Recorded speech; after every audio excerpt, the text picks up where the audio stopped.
The night was thick with the scent of wet earth, the moon shrouded by mist, casting long, eerie shadows. In the darkness of the jungle, something stirred. A flicker of movement, a large shape, serpentine and glistening, slithered through the undergrowth. It wasn't an ordinary snake, this one was no mere creature of nature. It was something darker, more ancient, a terror woven into the very fabric of the world. Its eyes gleamed with an unnatural fire, a cold promise of death, waiting to strike. This was the essence of Aztec mythology, where monsters lurked not just in the shadows, but in the very souls of the people. Monsters weren't just imagined creatures to frighten children in the stories of the Aztecs and other ancient civilizations of Central America. They were warnings. They were lessons dressed in terrifying forms, monsters whose presence reminded everyone of the delicate balance between life and death, the known and the unknown, the mortal and the divine. They were the embodiment of ancient fears, woven into the very myths that shaped the Aztec world. The Aztecs, like many ancient cultures, believed that every creature, every god, and every event had a purpose. The world wasn't just an empty space, it was a battleground between light and darkness, life and death. At the center of this chaos, monsters roamed, not simply to destroy but to remind the people of their place in the world. Tlahuac, the serpent-like monster, slithered from the very depths of the underworld. This wasn't a mere animal, but a symbol of fear and chaos. Its body was a twisting mass of scales, shimmering with dark hues, moving with an unnatural grace, while its fangs, like daggers, glinted in the moonlight. The Tlahuac was a creature born of the earth itself, a reminder of the terrifying power that lay beneath the surface of everyday life. It was said that if you ventured too far into the unknown, it was Tlahuac you would encounter, emerging from the earth to drag you into the darkness below. The monster wasn't just a creature to fear, it was a force of nature, a manifestation of the earth's anger, a reminder that even the ground beneath your feet could turn against you. Then, there was Tezcatlipoca, the trickster god who wore a jaguar's skin, who could transform into a jaguar, an eagle, or anything he chose. But it was not only his ability to change shapes that made him a terrifying figure. It was his manipulation of human emotions and fate. He thrived on chaos and conflict, luring people to their doom with promises of power and riches, only to leave them broken and ruined. Tezcatlipoca wasn't just a god, he was a monster in disguise, a creature whose influence turned everything upside down. He didn't simply destroy with force, he destroyed with the mind, with doubt, with temptation. To face Tezcatlipoca was to face your darkest desires and fears, and often, the result was tragic. The Aztecs believed that this trickster god could, with a mere glance, twist a person's fate, turning even the most innocent soul into something monstrous. In the underworld, another dark power took shape. Zacapili, the god of flowers, beauty, and love, was also the ruler of a nightmarish realm where the borders between life and death blurred. In the depths of this world, horrific monsters roamed, their forms ever-changing, reflecting the turmoil of the human soul.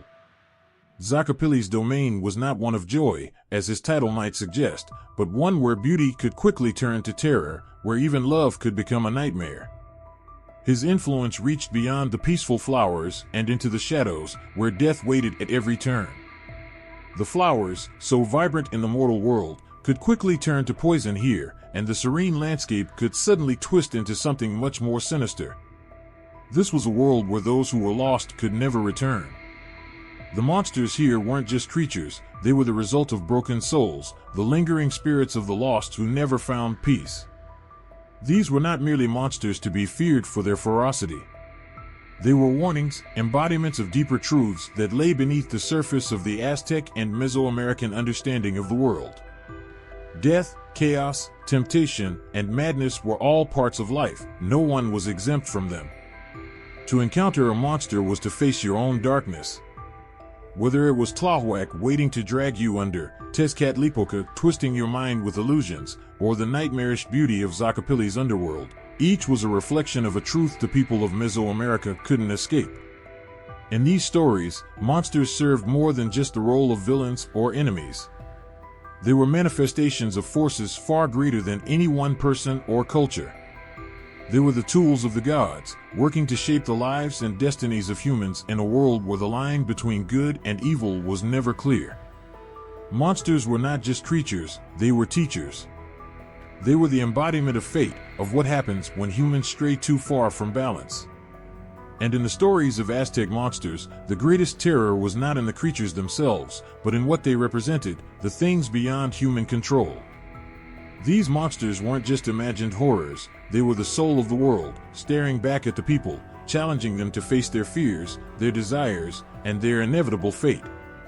The earth trembled beneath their feet, the sound of hissing, a low growl rising from the depths of the ground. The air grew thick with the scent of something ancient and cold, as though the very soil itself was alive. Then, from the darkness, it came, slithering, coiling, a massive serpent-like creature whose eyes glowed with an unnatural fire. It was Tlahuac, and its hunger was insatiable. But Tlahuac wasn't just any creature, it was a force of nature, a symbol of all that was hidden beneath the surface of the earth, waiting to strike when least expected. The people of the Aztec Empire lived in a world where the boundaries between life and death, reality and nightmare, were always blurred.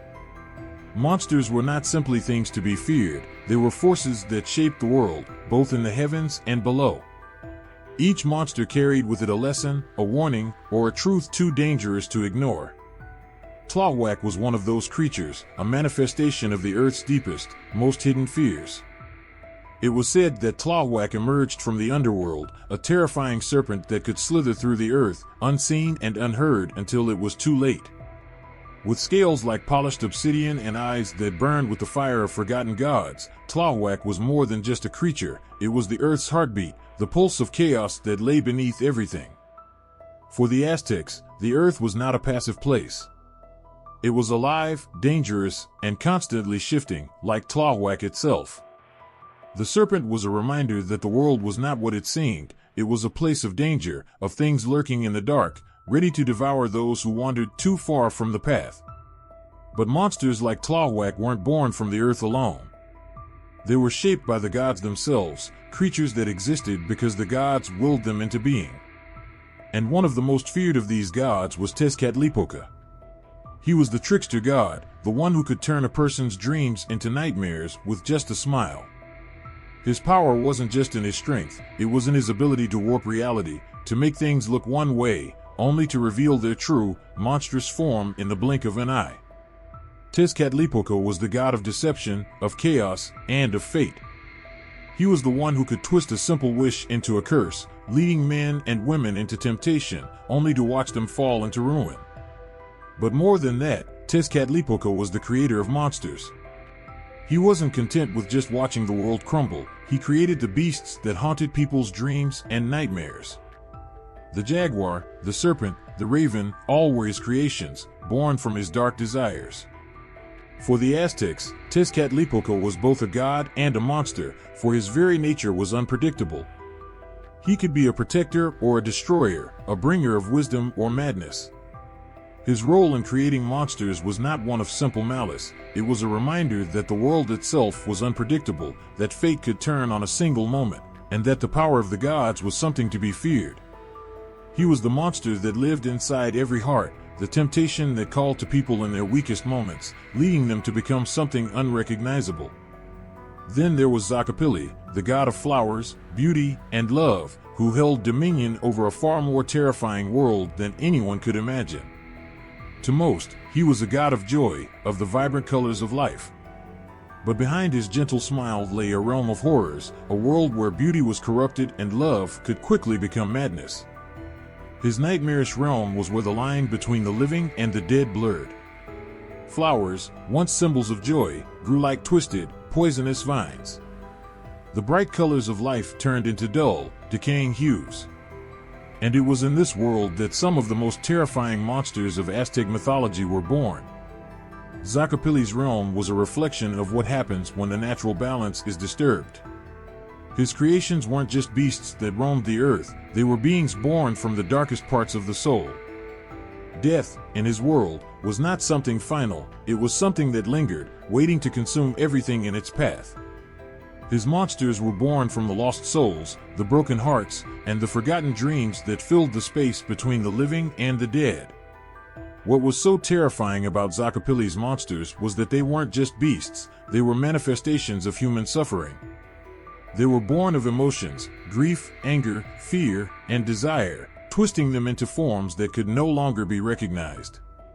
In his world, monsters weren't separate from humanity. They were part of it, created from the very essence of human existence. And that, perhaps, was the most terrifying part. Zakapili's monsters weren't just threats from another world, they were reflections of the darkness inside every heart, the things we try to ignore but know are always there, waiting to rise to the surface. Together, these gods and monsters painted a picture of a world that was both beautiful and terrifying, where every moment was filled with both the potential for creation and destruction. Tlahuac, with its serpent-like form, was the Earth's secret, a reminder of the hidden dangers beneath. Tezcatlipoca, the trickster god, was the monster that lurked in the shadows of the mind, twisting reality into something unrecognizable. And Zakapili, with his realm of death and decay, was the reminder that even beauty could turn monstrous in the right circumstances. In the world of the Aztecs, monsters weren't just things to be feared, they were part of the very fabric of life itself. They were born of the earth, of the gods, and of the human soul. They were not to be conquered, but understood, for in understanding the monsters, one could understand the deepest truths of the world.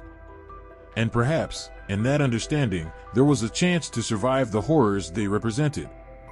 The air was thick, heavy with the scent of damp earth and leaves, the kind of silence that felt alive, like it was holding its breath.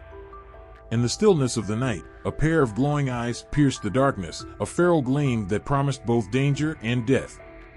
The jaguar moved with a grace that sent a chill down the spine, its sleek body blending into the shadows, a phantom stalking the heart of the jungle. It was more than just an animal, it was a creature of darkness, a force to be reckoned with, a living embodiment of the unknown. In Mesoamerican folklore, the jaguar was no mere beast. It was a god, a creature of both light and shadow, woven into the fabric of life and death. And none was more powerful than Tezcatlipoca, the god who walked in the form of a jaguar, his very presence sending ripples through the world of both mortals and gods alike. With eyes that glowed like burning embers, Tezcatlipoca's jaguar form moved through the night with purpose, a reminder that darkness was never far from reach. He was a god of contradictions, he could be a protector, but more often than not, he was a bringer of chaos. And in his jaguar form, the world trembled in fear. Tezcatlipoca was not just associated with the jaguar, he was the jaguar. When he assumed the shape of this mighty creature, it was as though the jungle itself bowed before him. The jaguar was a symbol of power, of darkness, of the untamed forces of nature. It was said that Tezcatlipoca, in his jaguar form, could see into the hearts of men, reading their deepest fears and desires. He would stalk through the shadows, not just to hunt, but to test the souls of those who crossed his path. No one was safe from his gaze, not the bravest warriors, not the most devout priests. His jaguar eyes pierced through the facade of innocence, revealing the truth hidden within.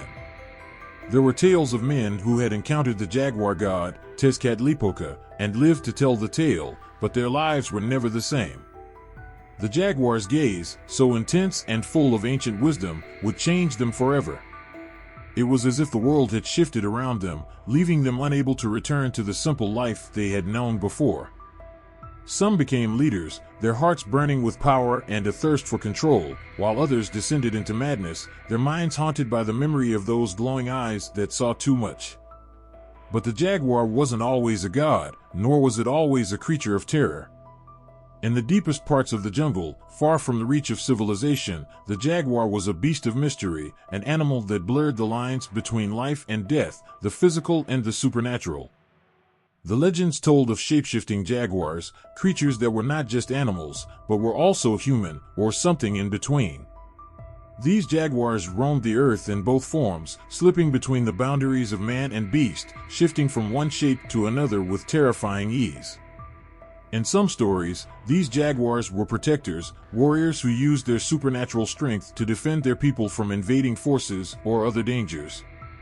But in others, the jaguar was something far darker, a predator that could assume the guise of a human and infiltrate villages, spreading terror and fear. These shape-shifting jaguars were said to be able to control minds, manipulating their victims into doing their bidding, or even stealing their souls. It was said that they could slip into the dreams of the innocent, haunting their thoughts and dragging them into a world where the rules of reality no longer applied. The legend spoke of a jaguar that had been a great warrior, a hero in his village, who was granted the ability to transform by the gods. But with power came a price. As the warrior used his jaguar form to protect his people, he began to lose his humanity. Over time, the jaguar's fierce nature took over, until the man was no longer a man at all. He was only the beast, forever trapped between the world of humans and the world of the gods. His eyes glowed with the same terrifying fire as Tezcatlipoca's, and when he walked through the jungle, it was as if the earth itself held its breath. The villagers would hear the sound of his roar echoing through the trees, and they knew it was him, the man who had become the monster. There were other tales, darker still, of jaguars that walked as men, their fur hidden beneath human skin. These creatures, known as nawalis, could blend seamlessly into society, living among humans, undetected by all but the most perceptive. They were said to appear at night, slipping through shadows, hunting not just for food but for souls. It was whispered that some of the greatest warriors and most feared leaders were nawalis, shape-shifting jaguars who ruled both the physical and spiritual realms. They could strike without warning, tearing through their enemies with the savagery of the jungle itself, leaving nothing but death in their wake. But no matter what form the jaguar took, whether as a god, a warrior, or a shapeshifter, it was always a creature of darkness. It was the hunter of the night, the embodiment of the primal forces that lurked in the shadows, waiting to pounce. And in the culture of the Aztecs, the jaguar's association with Tezcatlipoca was clear. It was the god of night, of deceit, and of fear. The jaguar was both a symbol of power and a warning that the darkness could take many forms, even the form of a god. The jaguar wasn't just a creature to be feared, it was a reflection of the ancient forces that shaped the world. It was the predator lurking at the edges of civilization, the shadow that followed every step, waiting for the moment to strike.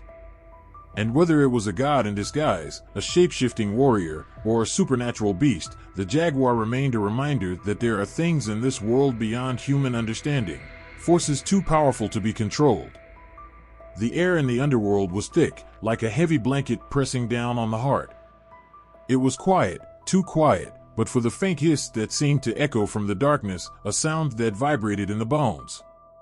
The shadows seemed alive, coiling and twisting in ways that couldn't be explained. And there, in the deepest part of the darkness, she waited, her form half-human, half-serpent, her eyes glowing like twin embers in the night. Suacobal was no ordinary goddess. She wasn't just another figure in the pantheon of Aztec deities. She was a creature of fear, a goddess whose very form was a symbol of the unknown, of death and rebirth. A woman, yet a snake, with the power to both give life and take it away. She was the embodiment of the earth's most primal forces, dangerous, elusive, and terrifying. Her story was one of both creation and destruction. Suacobal, the woman snake, wasn't just a being from the world of gods. She came from the underworld, from a place where light could never reach, where darkness reigned and only the bravest, or most foolish, dared to venture. Her domain was the place of souls, the place where the dead went, but also where they could be reborn. In the tangled, pitch-black depths of the underworld, she was both a guide and a monster, leading the lost souls of the dead along paths where no living human dared to tread. The image of Suacobal was as chilling as it was mesmerizing. She was a woman, draped in serpentine scales, her body sinuous, her movements as graceful as they were deadly. Her long hair was said to shimmer with a ghostly light, and her eyes, those eyes, burned with an intensity that could freeze anyone who looked into them.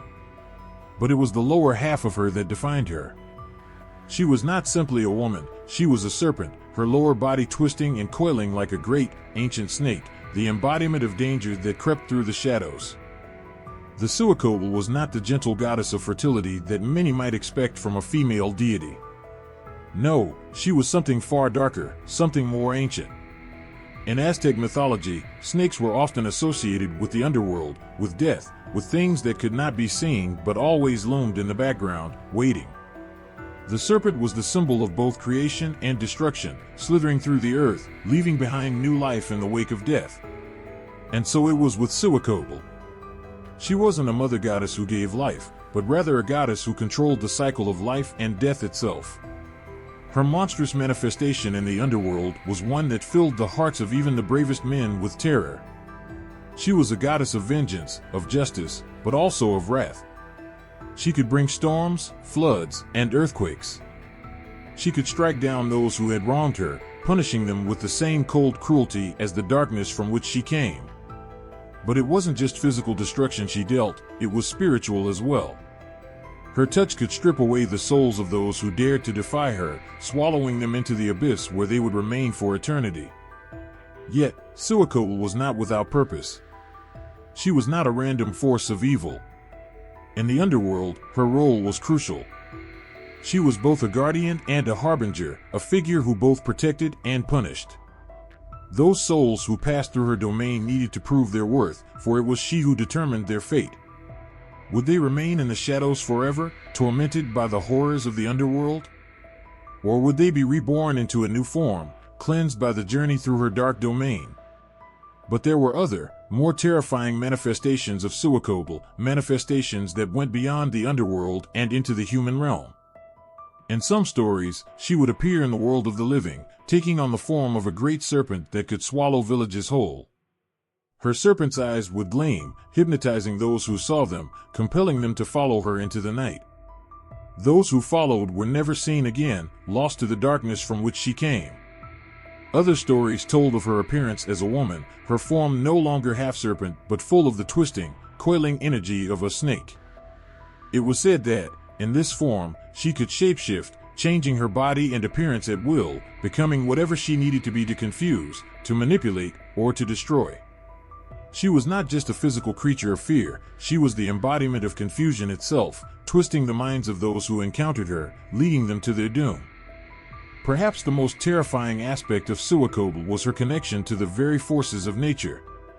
The power of the serpent was tied to the earth itself, the shifting of the ground beneath your feet, the unsettling quiet before a storm, the sense that something was about to happen, something too big to control.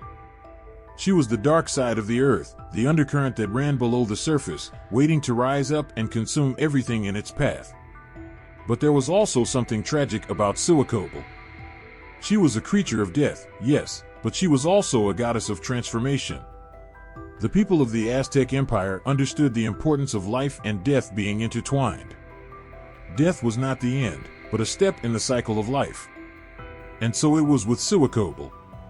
She was the one who ruled over that threshold, the boundary between the world of the living and the world of the dead.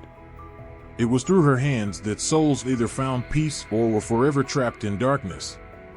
In that sense, she was a keeper of balance, even though her methods were terrifying. In the deepest parts of the underworld, Quetzalcoatl watched over all who passed, and her presence could not be escaped. She was the guardian of the unknown, the goddess who stood between the light and the dark, guiding souls through the dangerous paths that led to their final destination.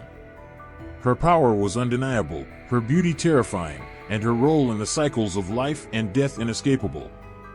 For all who encountered her, the choice was clear: follow her path and face the consequences, or turn away and be lost forever. The woman snake didn't care for the weak or the foolish.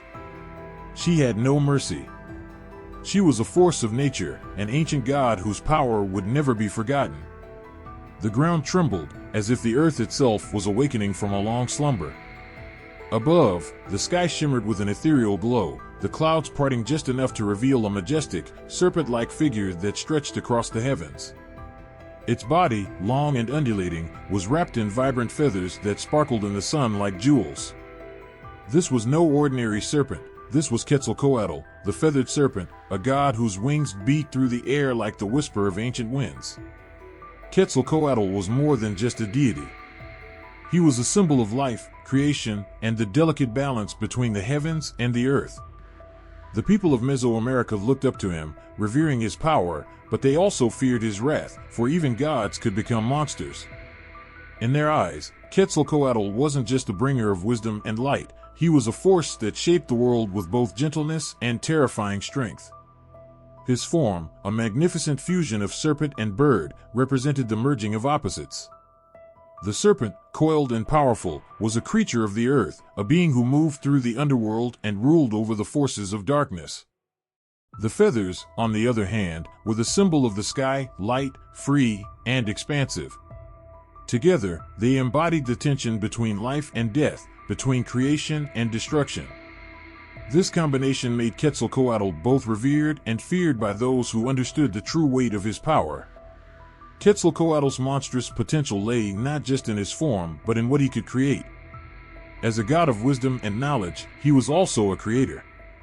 He gave the Aztecs the gift of corn and taught them the ways of the world. But he also knew that every gift came with a price. The same hands that shaped life could just as easily shape terror. And so, it was said that Quetzalcoatl, in his wrath, could create monsters, beasts of unimaginable horror that emerged from the depths of the earth or the darkest corners of the gods' realms. One such creation was the Codal, a monstrous serpent said to rise up from the earth itself. This creature was said to be a direct descendant of Quetzalcoatl, its body massive and covered in feathers, its eyes glowing with an eerie light that could turn a person to stone with a single gaze. The Codal was a harbinger of destruction, a beast sent to punish those who had angered the gods. Its scales were as hard as stone, and its roar could shake the heavens. It was a reminder that even gods who brought life could bring death, and those who crossed them would face unimaginable terror. But Quetzalcoatl's connection to monsters went beyond just creating them. In some stories, the feathered serpent was said to have the power to shapeshift, to take on the form of a great serpent with wings, and fly through the skies, leaving a trail of destruction behind him. His form alone could summon storms, flood the land, and bring the fury of nature down upon anyone who dared to defy him. His feathers, once symbols of beauty and freedom, became instruments of fear as they cut through the sky like a blade. Those who saw him coming knew that their lives would never be the same. Yet Quetzalcoatl's role in creating monsters was not simply about destruction. In other cultures of Mesoamerica, the feathered serpent was associated with fertility and regeneration. The Nahuales, creatures that could shift between human and animal forms, were often seen as beings under his protection. They, too, were shaped by his influence. But the Nahuales were not just terrifying shapeshifters, they were also symbols of the balance between the natural and supernatural worlds. They embodied the complex relationship between humanity and the forces of nature. They were not monsters in the traditional sense, but creatures caught between two worlds, struggling with their own inner turmoil. Even in the quieter corners of Quetzalcoatl's myth, his influence loomed large. In the quiet of the jungle, the whispers of his name were said to be carried by the wind, warning travelers of the dangers that lay ahead. And in the vast deserts, where the land cracked under the weight of the sun, the feathered serpent was said to slither silently beneath the sand, his feathered body leaving only a trail of dust in his wake. His presence was felt in every storm, in every crack of thunder, in the lightning that split the sky in two. His power could be felt in every breath of wind that stirred the air. Quetzalcoatl was always there, benevolent, powerful, and unpredictable.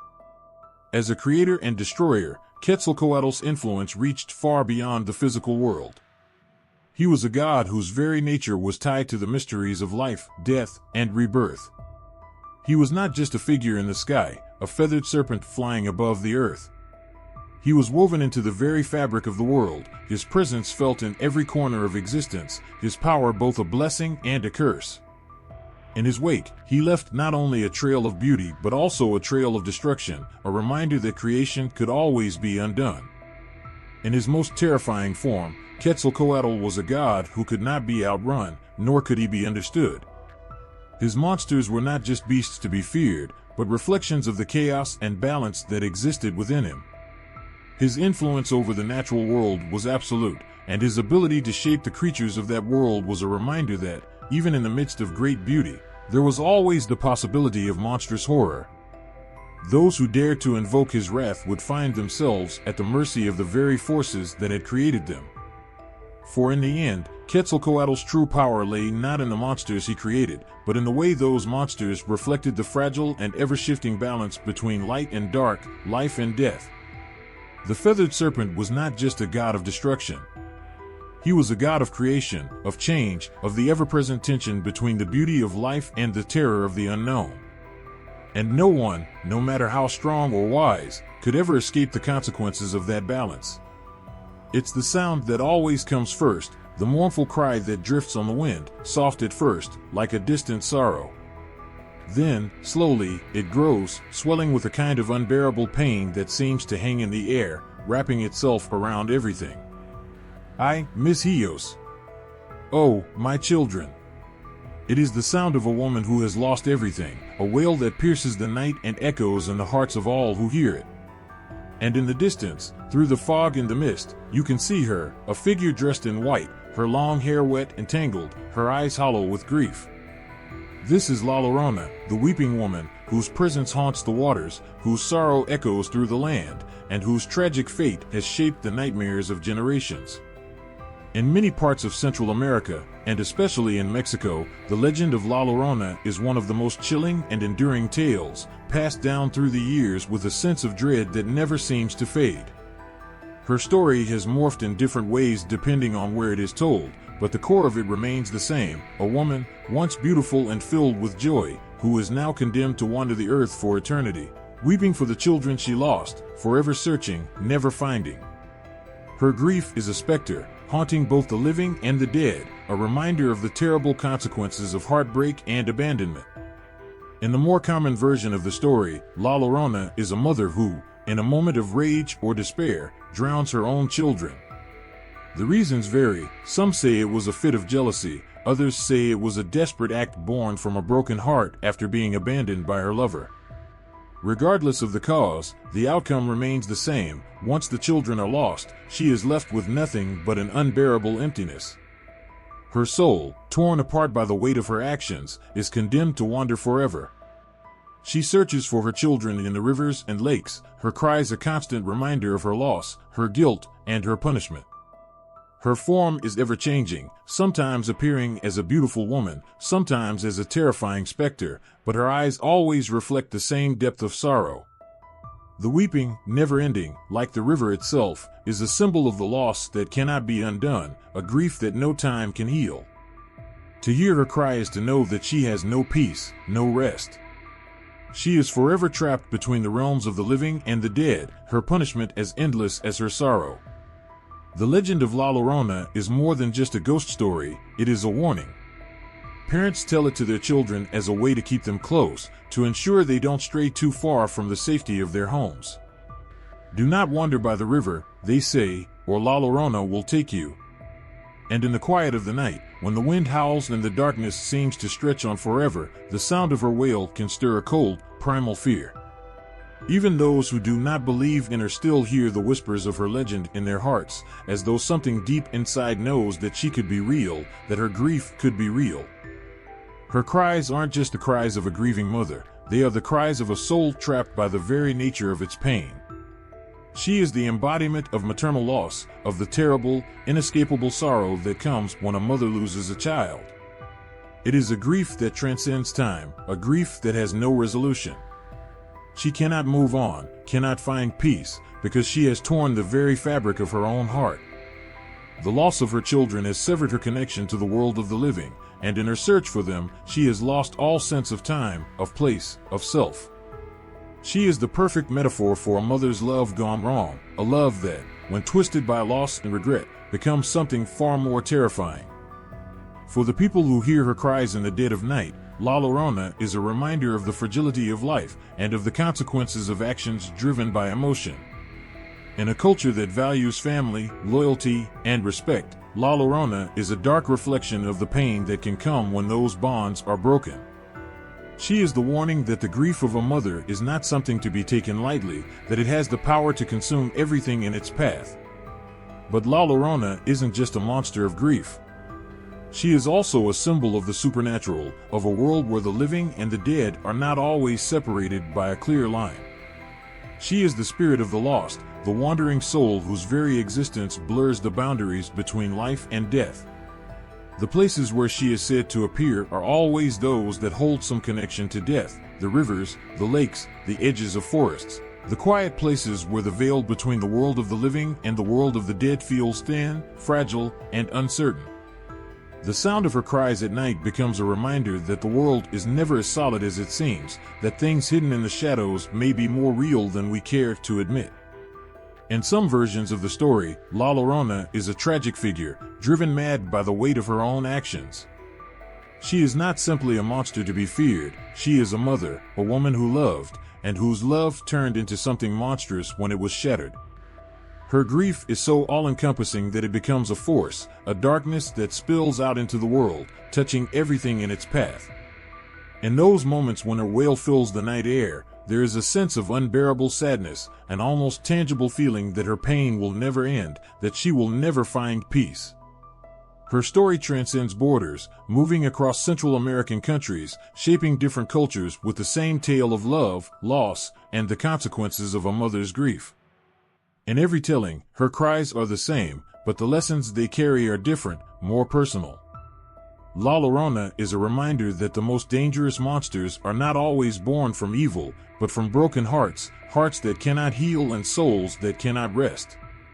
She is both a warning and a manifestation of the sorrow that lies just below the surface of the world we know, waiting for the right moment to spill over. And when it does, it consumes everything in its path, leaving nothing but the hollow echo of a mother's weeping. The wind howled through the empty streets, carrying with it the chill of an unseen presence. It was late, the night stretching long with only the glow of distant stars to light the path. As the sound of footsteps echoed on the cobblestones, a figure appeared from the shadows, a creature so dark, it seemed to swallow the very light around it. Its eyes, glowing faintly in the gloom, locked onto the lone traveler who stumbled through the night, unaware of what was coming. For a moment, the traveler stopped, frozen by a sudden weight in the air. Something was wrong. And then, from the corner of their eye, a second figure emerged, this one bright, glowing with a soft, reassuring light. There were two faces to the Cadejo. The first, a towering, shadowy figure whose presence seemed to drain the very warmth from the night, was known as the Dark Cadejo. With fur as black as the night itself, this malevolent spirit stalked those who had strayed too far from the righteous path. Its breath was cold, and its eyes shone with a malicious red glow, promising no safety to those it followed. The Dark Cadejo was no mere animal, it was an embodiment of all the wrongs, sins, and darkness that lingered in the hearts of mankind. To see it meant one was on the verge of something terrible. It would not attack immediately, it would follow, always lurking, waiting for the right moment to strike. Those who heard its growls or saw its eyes would know that something was coming, something far worse than the creature itself. It was said that if the Dark Cadejo began to follow you, there was no escape. Some believed it hunted for souls, those who had given in to temptation, to sin, to vices of the flesh. It knew the hearts of men and would haunt them until they fell into despair. The very sight of it was enough to freeze the blood, and the dread it left behind was worse than any beast. Those who were cursed by its gaze often found themselves lost in a maze of fear, unable to see where they were going, walking into the void of their own sins, helpless against the creature's overwhelming presence. But there was another side to the Cadejo, its lighter form, a creature just as powerful, but born from a different spirit altogether. The White Cadejo, in contrast to its darker twin, was the protector. Its presence brought comfort, a kind of peace that soothed the troubled soul. With fur as white as the moonlight, the White Cadejo seemed to glow in the darkness, a gentle force against the encroaching night. It was said that the White Cadejo would appear when danger was near, especially to those whose hearts were pure or in need of guidance. It walked beside them, a silent guardian, warding off the shadow that always seemed to follow. In some places, travelers would speak of the White Cadejo as a protector who appeared just before danger struck, chasing away the dark spirit that sought to torment them. Where the Dark Cadejo was born from evil, the White Cadejo was a symbol of redemption, of safety found through purity and grace. If the black Kadeho was the embodiment of sin's shadow, then the white Kadeho was the beacon of hope, a reminder that even in the darkest of times, there was still light to guide you. The contrast between the two Kadehos, the dark and the light, was stark, but they were not two separate entities.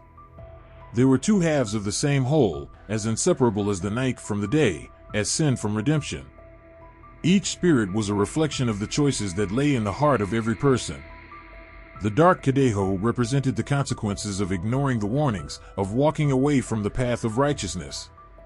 It was the reminder that, without the light of good intentions, the soul could be lost in darkness. But the white Kadeho, the protector, was the soul's chance at redemption. It appeared when the light of goodness still burned, even faintly. It was a reminder that no matter how far someone had fallen, the chance for redemption was always there, waiting in the form of the soft, glowing light of the Kadeho.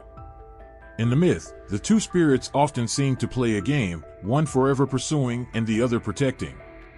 The dark Kadeho would trail its victims, its steps light but relentless, a constant threat that grew nearer with every step they took into sin.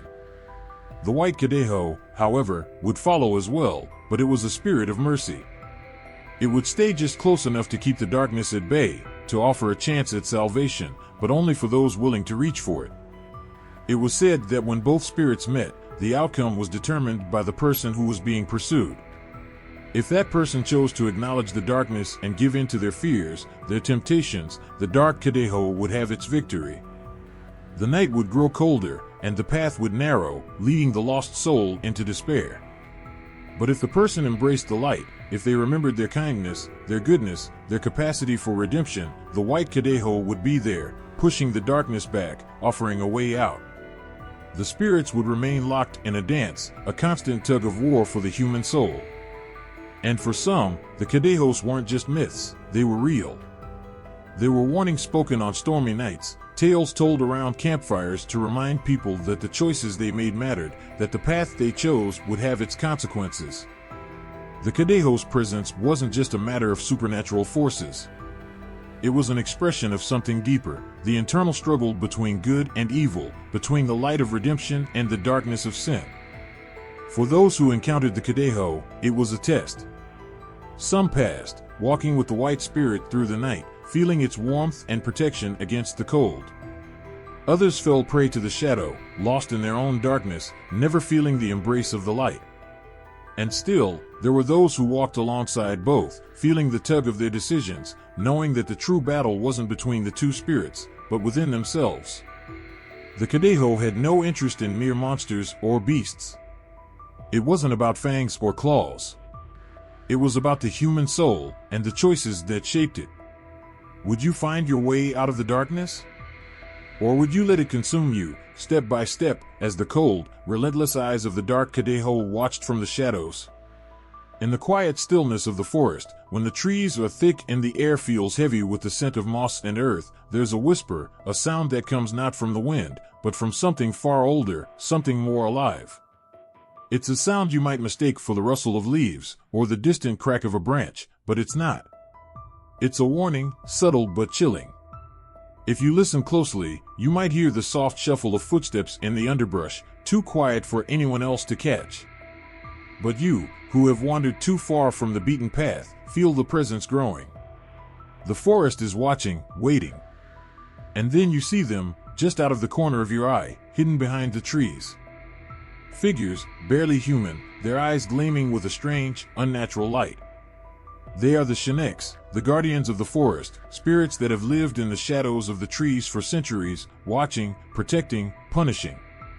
The Sheneks are not the types of beings you seek out, they are not to be befriended or approached. In fact, they are far more dangerous than any wild animal lurking in the underbrush. They are shapeshifters, spirits of the forest who can take on human form, but their true nature is something darker, something otherworldly. Their small, mischievous eyes glint with a hunger that is not of the flesh, but of the soul. And when they find someone wandering in their domain, they do not hesitate to act. One moment, you may feel as though you are alone, surrounded by nothing but trees. But when you turn, there they are, staring at you from a distance. They do not speak, but you hear them, just in your mind, like a quiet murmur or a rustle in the leaves. They watch from the shadows, their presence as ancient as the forest itself, a reminder of the power the natural world still holds. Legends tell of their tricks. Travelers who venture too deep into the jungle, too far from the safety of their homes, are often lured by the Sheneks into the heart of the forest, only to find themselves hopelessly lost. The Sheneks take pleasure in leading people astray, making them wander in circles, unable to find their way back. Some say that the deeper the traveler goes, the more the forest seems to close in around them. Trees that once seemed to stand still now appear to twist and shift, making it impossible to navigate. The voices of the Sheneks echo through the forest, luring the lost soul deeper into their web, until the victim's strength fades and the spirit of the forest has claimed them. But it's not just their mischievous nature that should be feared. The Sheneks are the protectors of nature, and they will not tolerate disrespect for the land they guard. Those who harm the forest, cutting down trees or disturbing the balance of life, face their wrath. Their vengeance is swift and brutal. People who are careless enough to disregard the sacredness of the earth find themselves at the mercy of the Sheneks' powers. In some stories, the Sheneks are said to be able to change shape, taking on the form of animals like snakes or jaguars, creatures that are as much a part of the forest as the trees themselves. It is said that these spirits can weave their forms in and out of the shadows, becoming invisible at will, making them impossible to detect until it is too late. Travelers who feel an unsettling chill or hear an odd sound behind them may soon find themselves face to face with the terrifying gaze of a Shenek, its form shifting like a mirage in the forest. But perhaps the most chilling aspect of these guardians is the way they can manipulate the mind. When a person is lost, wandering in confusion, the Sheneks play tricks with their thoughts, filling their minds with fear and despair. A person may hear their name whispered on the wind, or see a loved one's face in the distance, only to find that it's just an illusion. In the isolation of the forest, those illusions are enough to drive a person mad. The line between reality and imagination becomes blurred, and in that haze, the Sheneks hold all the power. For those who wander too far, the punishment can be more severe. There are stories of people who have vanished entirely, never to be seen again. Some say they were claimed by the forest itself, pulled into the depths by the Sheneks. Others believe that the spirits do not simply kill, but keep the souls trapped in the forest, bound to wander for eternity, lost and forgotten. The Sheneks do not act out of cruelty alone. They are protectors, and in their eyes, the forests are sacred. They guard the trees, the rivers, the creatures that call the jungle home. In their own way, they preserve the balance, making sure that no human encroaches upon that which they have sworn to protect. Their duty is not one of vengeance, but of balance, and the consequences for violating that balance are severe. The stories of the Sheneks serve as both a warning and a lesson. To disrespect nature is to invite chaos, to unbalance the delicate harmony that has existed for centuries. In the eyes of the Sheneks, the forest is not a place for people to take what they want without consequence. It is a place of respect, of life that must be preserved. They are the silent sentinels, standing watch as time passes, ensuring that those who walk beneath their trees do so with reverence, not greed. As the wind picks up and the rustling of leaves grows louder, the faint sound of footsteps can still be heard, too close for comfort. The Sheneks have seen you now, and they are not going to let you slip away so easily. The forest is alive, and it knows when it is being disrespected. The land breathes, and with every heartbeat, it grows more aware of your presence. And in the dark, hidden spaces between the trees, the eyes of the guardians are watching, waiting for the moment when they can claim what they protect. It's not a threat, it's a promise. The forest will always be there, standing strong, and its guardians will never forget who they protect. The wind howls through the mountains, carrying with it the whispers of ancient battles and forgotten legends. In the quiet moments before dawn, the darkness feels heavier, as if it holds secrets from a time long past, secrets that refuse to stay buried. In the heart of Chile, where the land meets the sky in jagged peaks, there are tales that refuse to fade with time. The Mapuche, a people whose roots stretch deep into the soil of their homeland, speak of creatures that move through the night, creatures born from the very forces of nature itself. Pilin, the spirit of thunder, reigns supreme among them. His presence is felt in the air before a storm, in the rumble that shakes the earth and sends birds scattering in every direction. He is both a god and a monster, a being whose power is as terrifying as it is awe-inspiring. When he stirs, the heavens tremble, and the ground beneath the Mapuche quakes in response. Those who have dared to stand beneath the fury of his storms speak of the earth splitting open, of skies filled with fire and thunder so loud it deafens the soul. They say that when Pilin's voice roars through the mountains, it is the sound of the world itself calling out in wrath. But Pilin is not just a force of nature, he is a reflection of something much older, something primal. In his anger, there is a lesson.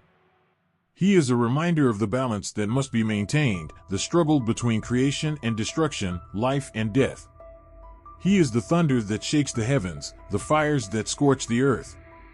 In the Mapuche worldview, he embodies the powerful forces that govern existence, forces that must be respected, lest they turn destructive. In the shadow of Pilin's storms lies another figure, one even darker and more insidious. Huachalaf, a creature born of the night, is a terror unlike any other. He is the one who haunts the fringes of sleep, who waits in the shadows for those too brave, or too foolish, to venture too far into the unknown. In Mapuche belief, Huachalaf is a spirit of mischief, but his tricks are far more sinister than any playful spirit could imagine.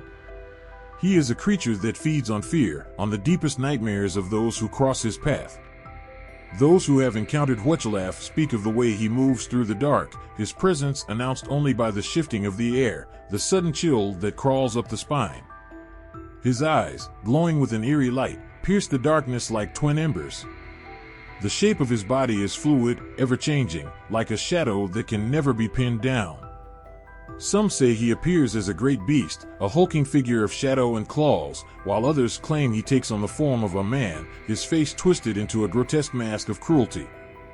No matter the shape, he is a being of pure malice, a creature that represents the forces of darkness that dwell in the world, forces that wait for the moment of weakness to strike. Huachalaf's power lies in his ability to manipulate the human mind, to twist the fears of the living into something far worse than mere nightmares. Those who encounter him often find themselves paralyzed with terror, unable to move or speak, trapped in a world where the boundary between dream and reality no longer exists. They say he can take a person's deepest regret, their darkest fear, and use it to torment them, driving them to the brink of madness.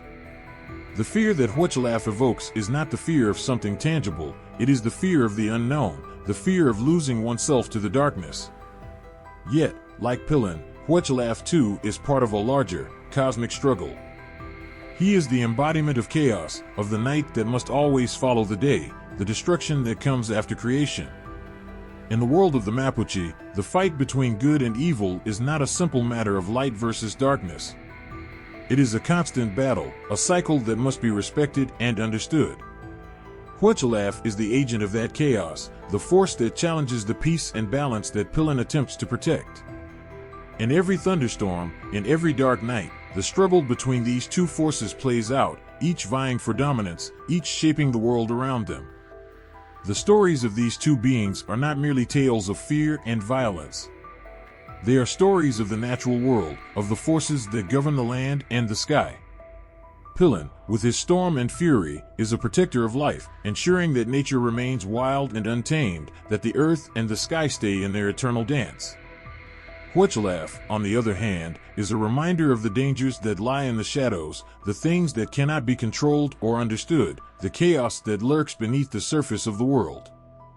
In every storm, in every dark night, the Mapuche are reminded of this balance. They are reminded that the forces of creation and destruction must always coexist, that there can be no light without darkness, no peace without strife. These monsters, these gods, these spirits, they are not just threats to the living. They are symbols of the forces that shape the world, forces that must be respected, feared, and understood. And in their wake, they leave a message that echoes through the mountains and the valleys. Life is fragile, and the battle between good and evil is one that never ends. The thick, humid air of the Amazon jungle presses down on you, heavy and suffocating, as the dense trees seem to close in around you.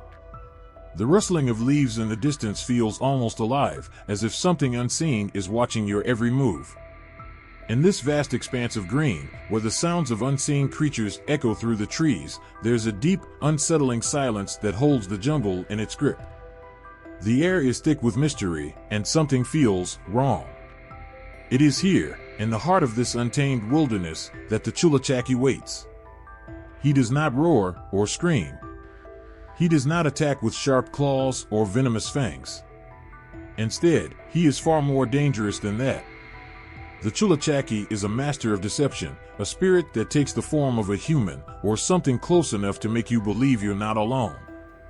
He is the shadow in the corner of your eye, the soft voice in the wind that calls your name, beckoning you into the depths of the jungle where the path becomes unclear and the trees seem to close tighter with every step. Those who have ventured too deep into the Amazon have heard the stories, warnings whispered in hushed tones around campfires. The Chulachaki doesn't want to kill you, not at first. He simply wants to lead you astray. He wants to confuse you, twist your sense of reality until you no longer know which way is up. In the beginning, his tricks are small, just enough to make you doubt yourself. A trail that seems familiar, but isn't. A bird call that sounds just like the one you've heard from a distance, but closer, too close. The trees, once spaced evenly, begin to crowd together, forming walls that close in on you. The further you wander, the more the Chulachaki's grip tightens. His voice calls to you in the stillness, soft and persuasive. This way, he says, this way is safer. You hesitate, but the temptation is too strong. He knows just what to say. His voice sounds like someone you trust, someone you know. Maybe even someone you love. He leads you deeper into the forest, and soon you realize the forest doesn't look the same. The trees, once familiar, seem to shift around you, bending and changing as if they are alive, watching, waiting. You begin to feel it, the creeping sensation that something isn't right. The path you followed is no longer visible, the footsteps you left behind are gone. Everything is still. Too still. The sounds of the jungle have disappeared, replaced by the soft rustle of leaves as something shifts in the distance. There is no escape. You've been led into a maze of your own mind, where the rules of the world no longer apply. And then you hear it, laughter. A low, guttural chuckle that seems to echo in the empty spaces around you. The Chulachaki is watching. He is waiting for you to realize the truth, waiting for you to understand that you are not lost by accident. This is what he does. This is his power. He has tricked you into losing yourself, into walking further and further away from the safety of the known world. He has made you doubt your own senses, your own mind. For some, the madness doesn't come all at once. It's slow, like a trickle of water filling a cup. A sense of unease here, a feeling of disconnection there. Hours pass. Then days. But time bends and shifts in the Amazon. What is a few minutes in the jungle might feel like days, or even longer. The hunger begins to gnaw at you, the thirst more unbearable with every passing moment. And still, the Chulachaki's voice calls to you, urging you on, promising that salvation is just around the corner. But you know better now, don't you? You know that you'll never find your way out, because he has already won. He plays with your mind, spinning his web of confusion tighter and tighter, until you can't trust yourself, can't trust anything at all. You begin to see things that aren't there, or perhaps are, but have taken on a new form. Shadows that stretch and grow into shapes too grotesque to name. Trees that seem to smile down at you, their faces twisted into mocking grins. There are moments when you wonder if it's your own reflection you see in the dark waters of the river, or if it's the Chulachaki, always there, always watching. As the hours bleed into each other, your sanity starts to fray. The jungle no longer feels like a place, it feels like a trap. You don't know who you are anymore.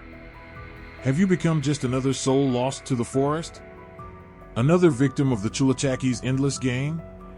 The deeper you wander, the more it seems the jungle itself has become a mirror, reflecting your own confusion, your own terror.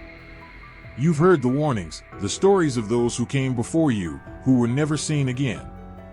The old shamans speak of the Chulachaki with a grave tone, warning that those who are led astray by him might never return to their homes, their families. Some say that the Chulachaki doesn't just lead you off the path. He makes you forget where you came from, who you are, until you are just a ghost in the forest, wandering endlessly. There are whispers among the locals, though, that there is a way to escape him, a way to see through his deception.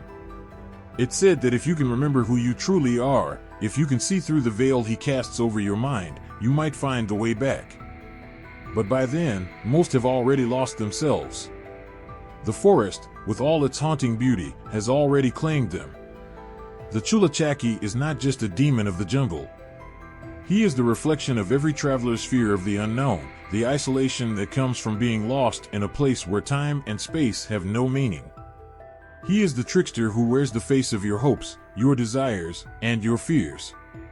And when you fall into his trap, you realize that the only thing you can trust in the Amazon is that nothing is ever as it seems. The river moves slowly, its murky water carrying secrets that have been whispered for generations. Beneath the surface, there are things that stir, things that are not meant to be seen. And on those rare nights, when the moon hangs low over the water, something even more unsettling rises from the depths, the silhouette of a figure, half man, half beast, a shape so unnatural it freezes the blood. The stories speak of him in hushed tones, warning travelers and locals alike of the thing that watches, waiting to drag you into the dark waters. El Hombre Cayman, the Alligator Man. The name alone is enough to send shivers down the spine. His body is said to be part man, part alligator, the lower half covered in thick, armored scales while his upper torso retains the shape of a human. His face is the most terrifying part, a grotesque fusion of human and reptile, his eyes cold and predatory, his mouth filled with rows of sharp teeth that gleam in the dark. His movements are silent, his presence unnervingly calm, as if he is both a part of the river and something entirely apart from it. The river is his home, his domain, and any who wander too close, too deep into the jungle's grasp, risk encountering him. The stories vary from tribe to tribe, but they all share a common thread, the transformation. It is said that El Hombre Cayman was once a man, but something twisted in his soul, something dark and unyielding, caused him to become a creature of the river. Some say it was a curse, others claim it was his own greed, or a deal struck with dark spirits, but whatever the reason, the man became something more, and much worse. Now he moves silently through the waters, a predator with no human conscience, his eyes glowing with a hunger for flesh. He is said to hunt at night, waiting for anyone foolish enough to venture too close to the river's edge. Some who claim to have seen him describe his movements as almost hypnotic, his body swaying with the water, his eyes drawing you in until you are no longer sure whether you should run or step closer. They say you can hear the soft rustle of water just before he appears, a ripple on the surface that seems too deliberate, too intentional. The duality of man and animal is the core of El Hombre Cayman's existence. He is both a man and something far more ancient, a creature that bridges the gap between human and beast. In many ways, he symbolizes the struggle between humanity's primal instincts and the civilized mind that seeks to control them. The shape-shifting nature of the alligator man represents the fear that lies just beneath the surface of human civilization, the part of us that is untamed, wild, and capable of monstrous acts when pushed too far. He is the embodiment of what happens when that boundary is crossed, when a person loses their connection to humanity and gives in to their basest desires. The river-dwelling tribes tell the tale to warn their children, to remind them of the dangers that lurk both within the jungle and within themselves. It is said that El Hombre Cayman feeds not just on the flesh of the living, but on the souls of those who wander too far into his domain. When a person is taken by the alligator man, they are never truly gone. Their spirits, forever trapped in the depths of the river, become part of his twisted world, cursed to serve him for eternity. The connection between man and animal, civilization and savagery, is more than just a warning about the dangers of wandering too deep into the jungle. It is a reflection of the darker parts of human nature, the parts that sometimes rear their heads when we least expect it. It speaks to the loss of control that can occur when a person is consumed by desire, by rage, or by fear. El Hombre Cayman is not just a creature of the river, he is a reflection of the monsters that live inside each of us, waiting for the right moment to break free. In the quiet, early hours of the morning, when the jungle is still and the water is eerily calm, the river tribes will sit by their fires and tell the stories. They speak of the river, of the creatures that swim beneath the surface, and of the alligator man who waits in the dark, always watching, always listening. They tell these stories not to frighten, but to remind their children that there is a line between man and beast, between civilization and chaos, and that crossing that line could lead to something far worse than death. Some say the curse of El Hombre Cayman can never be broken. That once a man crosses over to the other side, once he becomes part of the river's twisted cycle, there is no return. His soul is forever bound to the water, his body forever trapped in the form of the beast. Others believe that the alligator man can be defeated, that there is a way to confront the primal fear he represents and overcome it. But those who have attempted to fight him have always disappeared into the murky depths, their bodies never found, their spirits lost to the river forever. The duality between man and animal, nature and civilization, is not just an ancient tale, it is a warning that is passed down through generations. El Hombre Cayman lives not only in the stories, but in the hearts of those who fear the loss of control, the fall from grace. He is the reminder that we are never as far removed from our primal instincts as we think, that the thin veneer of civilization can crack at any moment, and that the wildness of nature is always lurking just beneath the surface, waiting for the right moment to reclaim what is rightfully its own. Wiracocha, the god of creation, is not a being that can be easily understood or defined. His essence is a blend of light and shadow, beauty and terror, a creator whose touch gives life and whose wrath can destroy. The Inca people speak of him as a god who once walked among them, a figure who shaped the land, the sky, and the very hearts of the people. But beneath the stories of his benevolence, there are whispers of something far darker, something monstrous, something unpredictable. Wiracocha is not just a god of creation, he is a force that bends the laws of nature, a god whose moods shift like the wind, capable of bringing both life and ruin in a single breath.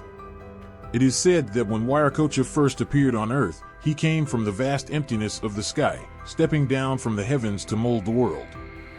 His hands shaped mountains, rivers, and oceans, and from the dust of the earth, he created the first humans, breathing life into them with a touch so gentle it was as if the world itself had sighed. He gave the Inca people their language, their customs, their understanding of the cosmos. For a time, Wiracocha was a god of peace, a figure whose presence meant protection, warmth, and guidance. But not all stories of Wiracocha tell of his kindness. There are others, darker tales, that speak of a god whose power was not always used for good. Wiracocha, in his wrath, was capable of shaping monstrous beings, creatures so terrifying that they seemed to belong to the depths of nightmare. The gods could be unpredictable, and Wiracocha was no exception. At times, he was a force of creation, filling the world with beauty and life, but at other times, he was a monster in his own right, bringing terror to those who dared to displease him. He could turn from the father of humanity to the destroyer of all things in the blink of an eye, and his creations reflected that duality. One of the most haunting stories tells of how Wiracocha, after growing angry with the people of the world for their disobedience, decided to punish them. He sent forth terrible creatures, creatures born from the very elements of the earth and sky. These monsters were not simply beasts, they were embodiments of his rage. Some say that the earthquakes and floods that ravaged the world were Wiracocha's doing, born from the depths of his fury. He created monsters from the very land itself, bringing forth serpents, beasts with human faces, and creatures that could swallow entire villages whole. The air would thicken with their presence, and the earth itself would tremble as they walked. His creations were not to be reasoned with, they were forces of nature, unstoppable and terrifying in their power. But Wiracocha's creations were not only born of his anger. At times, he crafted monstrous beings to serve as warnings, reminders that the gods were not to be taken lightly. There is a story of a giant bird, a creature so massive that its wings could block out the sun. This bird, with eyes as cold and emotionless as the stone, would swoop down from the sky, carrying away entire villages in its talons. Its cry echoed like thunder, shaking the heavens themselves. Some say that this creature was created by Wiracocha to remind the people of their place in the world, that even the most beautiful and powerful gods could turn their creations into instruments of destruction. Wiracocha's monsters were not confined to the earth either. In some tales, it is said that he created beings from the very sky, creatures that descended from the clouds to bring destruction. One such creature, a being made of storm clouds, would sweep across the land, leaving nothing but destruction in its wake. Lightning would crackle in its wake, and the air would grow thick with the smell of rain before the storm hit. It was said that those who stood in the creature's path were doomed, for Wiracocha's creations did not discriminate between friend or foe. They were forces of nature, impartial and cold. There is a strange beauty in the duality of Wiracocha. He is both a loving creator and a terrifying force, both a god who gave life and a being who could take it away in an instant. His unpredictability makes him a figure of both reverence and fear. People would offer him sacrifices, seeking to keep his wrath at bay, hoping to earn his favor. They understood that his power was both a blessing and a curse, that to be under his gaze was to live with both hope and fear in equal measure. The stories of Wiracocha's monstrous creations continue to echo through the ages, passed down from generation to generation. In the darkness of night, when the wind howls and the sky grows heavy with the threat of a storm, the people remember the god who once walked among them, who could shape the world with a word and break it with a glance. His presence still lingers in the mountains, in the rivers, in the clouds that roll across the sky. Some say that he is still out there, watching, waiting for the moment when the world needs him again. Whether he will come as a creator or as a monster remains unknown, but one thing is certain: Wiracocha is a god whose power cannot be contained, whose will can reshape the world in ways both beautiful and terrifying. To understand Wiracocha is to understand the balance of the world itself, the delicate line between creation and destruction, between life and death. He is a god who embodies the truth that all things, even the most beautiful, carry the potential for darkness, and that the forces that give life can just as easily take it away. He is the god who walks between these worlds, a being whose story is as much about the terror he can bring as it is about the life he can create. The Inca knew this well. The gods are not always kind, but they are always powerful. At the edge of the world, high above the valleys and rivers, where the peaks of the Andes pierce the sky, there is a myth that stretches across the land like the wings of a giant bird. It's a myth as ancient as the mountains themselves, whispered by the winds that howl through jagged cliffs and carried on the breath of those who live under the shadow of the great peaks. The condor, the mighty kuntur, soars through the skies, its wings casting shadows over the land below, while at its feet slithers the serpent, winding its way through the earth, patient and eternal. This myth, of the condor and the serpent, is not just a tale of power and flight, but of creation, of creatures born from the earth and sky, of monstrous beings shaped by the very forces that govern the natural world. The kuntur, with its massive wings and sharp eyes, is a symbol of freedom, power, and divine strength. It flies high, above the earth, where only the gods could reach, and it carries with it a deep connection to the mountains. Its wings are said to beat in time with the heart of the world, and its sharp eyes are said to see beyond the veil, into the mysteries of the cosmos. To the people of the Andes, the condor represents the highest aspirations, freedom, transcendence, and the strength to rise above even the greatest of challenges. But below, in the winding depths of the earth, the serpent moves in silence, a creature of the shadows, of the unknown. Its body coils around the roots of the mountains, around the hearts of the forests, and its eyes glow like embers in the dark. It is a creature of the earth, a symbol of death and rebirth, of the cycles that govern life. While the condor soars above, the serpent moves below, beneath the earth's surface, in the places where light does not reach. It is said that the serpent holds the wisdom of the earth, its coils wrapping around the ancient knowledge of the world, its power rooted deep within the very bones of the mountains. The myth of the kuntur and the serpent is a story of opposites, of life and death, of light and dark, of the forces that shape the world. And yet, despite their differences, these two creatures are connected. For in the legend, the condor and the serpent are not simply separate beings, they are two halves of a greater whole, locked in a cosmic dance that determines the fate of all living things. The condor, with its flight, brings life to the world, while the serpent, with its slithering, brings death. But death is not an end, it is a beginning.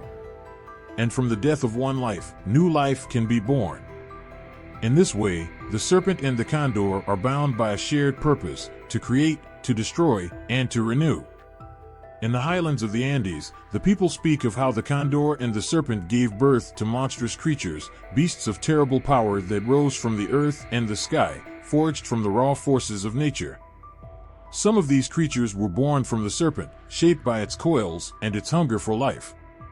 They were beasts of the earth, creatures that crawled and slithered, creatures that were both beautiful and terrifying in their power. These creatures, like the serpent itself, could move with such speed and grace that they seemed to disappear into the shadows, their glowing eyes burning with an intensity that could freeze the heart. Others were born of the condor's flight, born from the very air itself. These were the creatures that could soar above the world, creatures that ruled the skies, their wings casting shadows over the land. Their eyes, like the condor's, could see beyond the world, into the hearts of men and the very soul of the earth. Some say that these creatures are the guardians of the Andes, the protectors of the sacred land that stretches from the foothills to the highest peaks. They are the embodiment of the mountains, the earth, the wind, and the sky, each one a reflection of the power that courses through the veins of the land.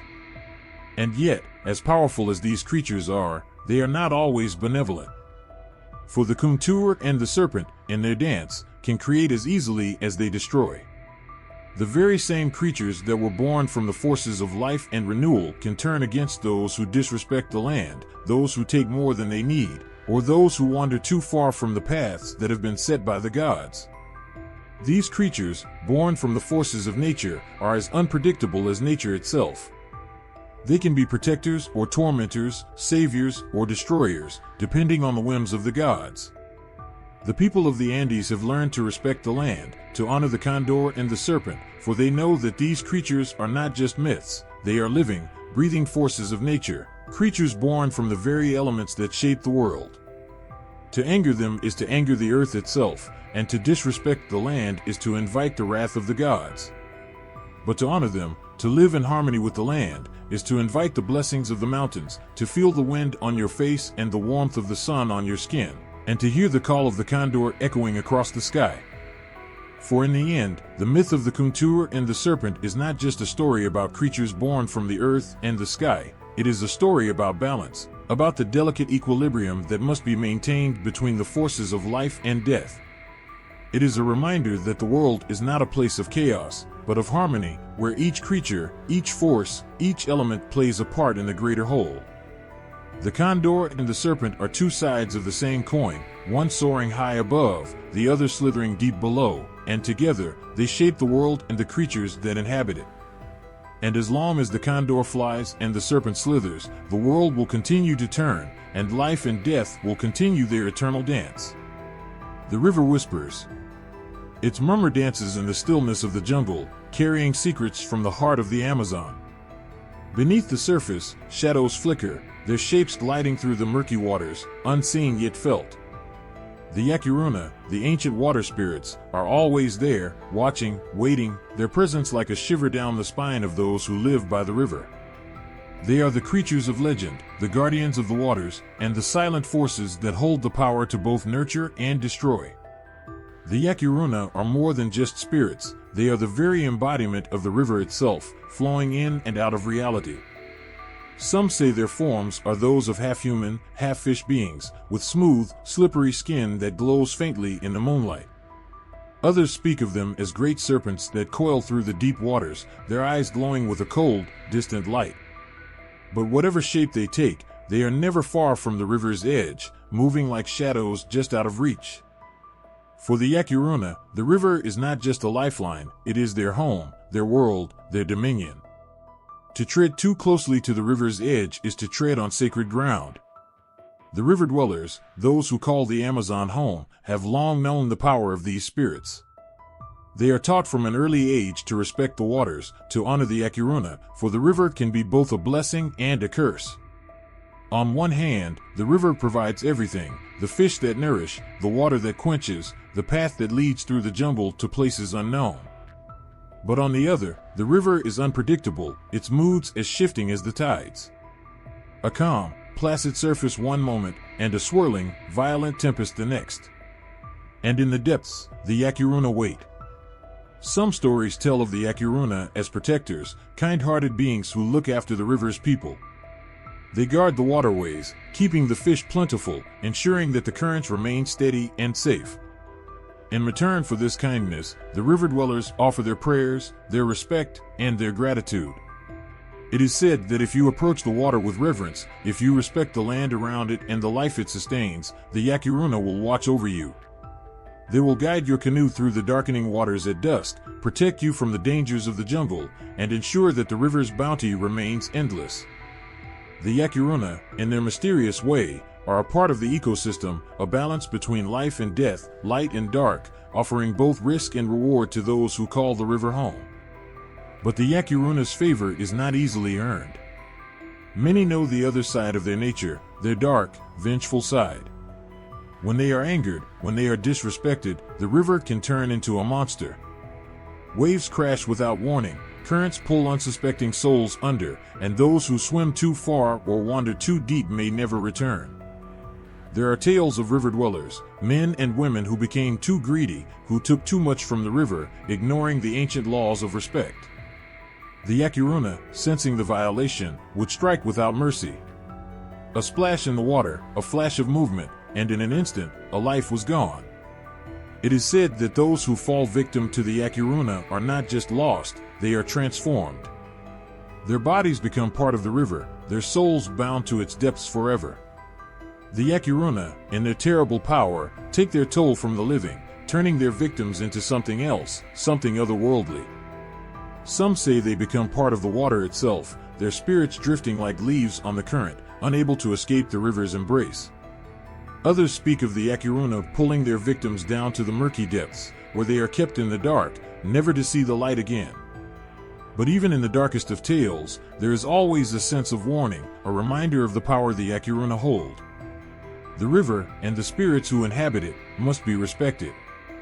The Amazon is not a place for the reckless or the disrespectful.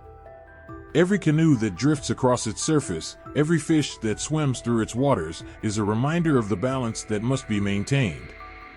The Yakuruna are both protectors and destroyers, their hearts as deep and unknowable as the river itself. In the stillness of the jungle, as night falls and the sounds of the forest quiet, the river continues its endless flow, undisturbed. But for those who listen closely, they might hear the soft lapping of water, the faintest sound of something beneath the surface.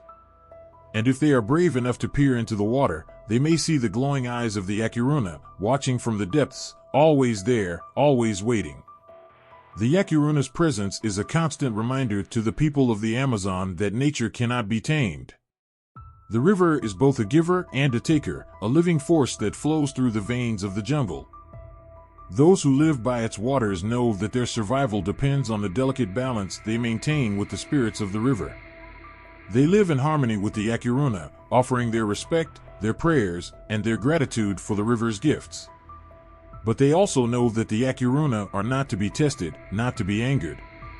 For the river is a mighty force, and the Yakuruna, with their power, can either give life or take it away in the blink of an eye. It is the nature of the water, and the spirits who guard it. And so, the people live with both reverence and fear, knowing that the Yakuruna are always near, always watching, always waiting in the waters that shape their lives. There's a place in the heart of the Amazon jungle that few have dared to go. The air hangs heavy, thick with the smell of damp earth and the buzz of unseen insects. The ground is slick with moisture, the trees towering above like silent guardians. But beneath the green canopy, in the dark depths of the jungle, something even more ancient stirs, a force of nature, as old as the earth itself. The anaconda, the king of the jungle, coils within the shadows of this vast wilderness. It is said that the anaconda is the ruler of the jungle, a creature whose size and power command respect and fear in equal measure. With its thick, muscular body, the anaconda can stretch across miles of jungle, its movements nearly silent, a predator as elusive as it is deadly. But in the stories told by those who live by the river, the anaconda is not simply a creature of destruction. It is a symbol of balance, a force that holds the jungle in its grip, both protector and predator. The anaconda's legend is one whispered in awe and trembling fear. There are tales of how it watches over the waters, ensuring that the rivers remain clean and the life within them flourishes. Many speak of how the giant snake can heal the wounded, its scales imbued with ancient magic that can mend broken bones or soothe fevered souls. The people say that the anaconda, despite its terrifying size and its hunger for flesh, only strikes when necessary. In their eyes, it is both a protector of the jungle and a guardian of the delicate balance of life that pulses through the forest. But even the most reverent stories can turn dark when it comes to the anaconda. There are places in the jungle, places where the sun cannot reach, where the air feels colder, where the very earth seems to breathe with a life of its own. One such place is the Boca do Inferno, the mouth of hell. It is here, in the depths of the jungle, that the anaconda is said to reside in its full, terrifying form. The Boca do Inferno is a place few return from, a cavernous maw hidden beneath a dense thicket of vines and mist, where the river twists and churns like a serpent itself. It is a place of death, a place where those who venture too far into the jungle may disappear without a trace. The locals tell of the anaconda lying in wait, coiled and ready to strike from the shadows. When the river runs red with the blood of an animal, or when the silence of the jungle becomes unbearable, the people know that the anaconda is near. Its presence is felt like a tremor in the air, a shift in the very fabric of the jungle. The Boca do Inferno is where it resides, a pit of darkness where the great snake hides, watching the world with unblinking eyes. And if you stray too close, if you wander too far into the jungle's grasp, you may find yourself staring into the open mouth of hell itself. The anaconda, in its immense power, is both feared and revered. The villagers know that to anger it is to invite death, but they also know that to honor it is to gain protection. It is said that the anaconda is as old as time itself, a creature that predated even the first man. Some believe it is the spirit of the jungle, a living embodiment of the earth's will, its coils winding through the heart of the forest like a pulse, a heartbeat that never stops. But for all its wisdom and power, the anaconda is still a predator, driven by hunger, by instinct, by an ancient, unyielding need to consume. And yet, the stories of the anaconda are not all filled with terror. There are tales of those who have encountered it and survived, their lives forever changed by the experience. Some speak of how the anaconda, in a moment of mercy, spared them. These are the ones who have returned from the jungle with eyes wide and hearts heavy, telling stories of a serpent so vast that it seemed to touch the sky, a creature whose very gaze could pierce the soul. And in its gaze, they saw not just the reflection of the jungle, but the reflection of themselves, of their fears, their desires, their place in the world. The anaconda's legend is not just a tale of a deadly beast, but a reminder of the delicate balance of life in the jungle. It is both predator and protector, the guardian of the rivers and the keeper of the forest's secrets. The jungle, with all its beauty and danger, thrives under its watchful eye. And for those who respect it, who honor the river and the forest, the anaconda is a force to be reckoned with, a creature whose power is as deep as the jungle itself. But for those who venture too far, who lose their way or forget the old stories, the Boca do Inferno awaits. It is a place where the river's waters turn cold, where the trees seem to watch, and where the ground trembles beneath your feet. And somewhere in the shadows, coiled and waiting, the anaconda watches, its cold eyes flickering with a hunger that can never be satisfied. The forest is alive with sounds, the rustling of leaves, the distant calls of birds, the hum of insects, but there's one sound that can freeze the blood in your veins, one scream that echoes through the dense, humid air, and sends shivers down the spine of even the bravest soul. It's a sound like no other. A terrifying, guttural roar, echoing through the trees, a scream so full of rage and hunger that it seems to shake the very earth beneath your feet. This is the scream of the mapinguari, the beast of the Amazon, a creature so feared and legendary that it has haunted the hearts of those who live in the jungle for generations. The mapinguari is no ordinary creature. It is said to be a giant, sloth-like animal, covered in thick, matted fur that hangs in long, tangled strands from its enormous body. Its eyes are said to burn with a red, malevolent light, reflecting the fires of the jungle itself. But what makes the mapinguari even more terrifying than its monstrous size is its scream, a scream that can be heard for miles, a sound that cuts through the silence of the jungle like a blade, warning all who hear it that something ancient, something wild, stirs deep within the heart of the forest. Those who have dared to venture into the mapinguari's domain tell stories that send tremors through the bones. Some say the beast has the face of a man, its features twisted into a grotesque mask of rage. Others claim it has no face at all, just a gaping maw, a mouth that opens wide enough to swallow whole creatures in one savage bite.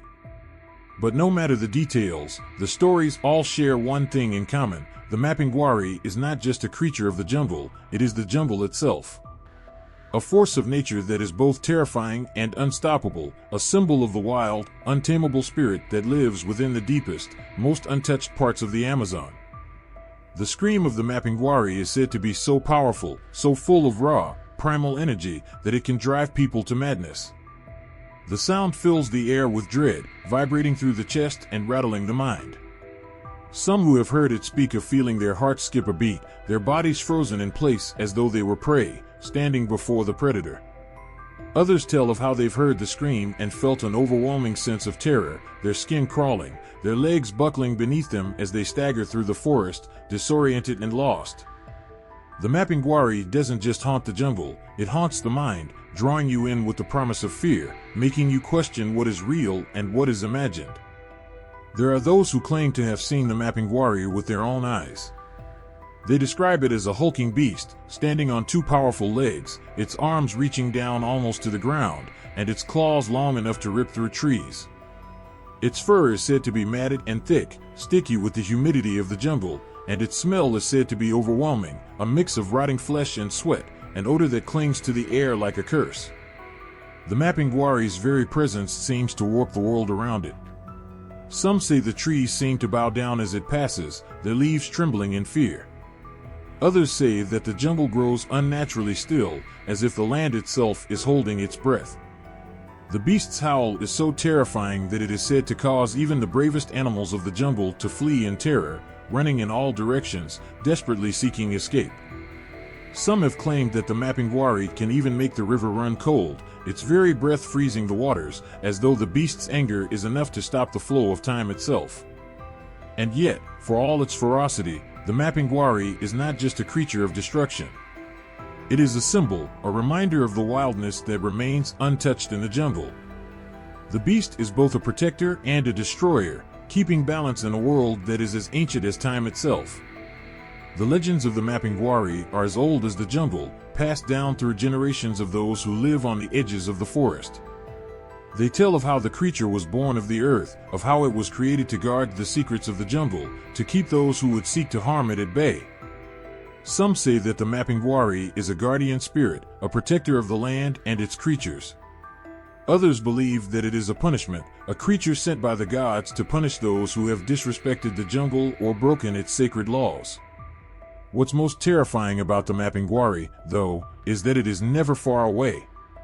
Its presence is always felt, even when it cannot be seen. There are stories of people hearing it scream from the safety of their homes, far from the jungle, and feeling the weight of its rage bearing down on them. Others have ventured into the heart of the Amazon, only to feel the oppressive silence that follows them, the sense that they are being watched, stalked by something too powerful to escape. But it is the scream that remains most haunting. The sound of it rips through the fabric of the jungle, echoing from the treetops to the riverbanks, a warning that the wildness of the forest is always close. It is a sound that fills the air with terror, that lingers in the mind long after the echo fades. And no matter how far you run, no matter how deep into the jungle you go, the scream of the mapinguari is always there, waiting. The beast may be elusive, but its legend is real. It is a creature of the jungle, a symbol of the raw, untamed power that resides in the depths of the Amazon, both terrifying and awe-inspiring. For those who live on the edges of the forest, the mapinguari is not just a myth, it is a presence, a reminder of the jungle's wildness, its power, and its unpredictable nature.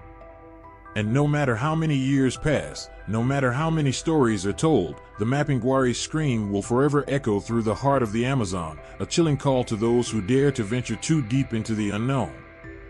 There is a darkness beneath the earth, a place where light cannot reach, and the air is thick with the scent of death. It is not a place that people speak of lightly, yet it is a realm that every soul must eventually enter. And in the depths of this underworld, monsters wait, creatures born from the very concept of death, shadows that prowl the space between life and eternity. Across many ancient cultures, these monsters are not simply figments of imagination. They are the guardians of the dead, the embodiments of fear, and the unknown. In the Aztec world, there was Mictlan, the final resting place for the souls of the dead. It was a place of both terror and release, where the journey was long and filled with trials. The underworld was not a peaceful afterlife, but a land where monsters lurked, waiting to torment souls as they passed through. There was no peace for the dead in Mictlan, no gentle transition into eternity. The soul had to face the fierce, untamable creatures that guarded the path. These beasts were not cruel by nature, but were instead forces that represented the journey through death itself, brutal, terrifying, but ultimately necessary. Among them was the Tlal-Tecutli, a great earth monster with jagged teeth and the hunger for souls. This monster, like many others, embodied the harsh, unforgiving nature of death. It was not a realm for the faint-hearted, but a trial of survival, a passage that every soul had to face. Yet the monsters of the underworld did not exist to merely destroy. They were messengers of the unknown, creatures who personified the agony of transition from life to death. These creatures, in their many forms, symbolized the universal truth that death itself is not simply an end, but a transformation, a crossing over. They were not there to punish, but to challenge, to push the dead into something new. The monsters were there to ensure that the dead left the physical world behind. No one could skip this journey, no one could bypass the trials. Mictlan, like all underworlds, was both a place of terror and a reminder of the inevitable. And so, the monsters there stood as both a threat and a guide, terrifying, but also necessary for the soul to finally find rest. Beneath the surface of the Andes, the Incan underworld of Yucupasho waited as well, a place not unlike Mictlan but with its own unique inhabitants and dangers.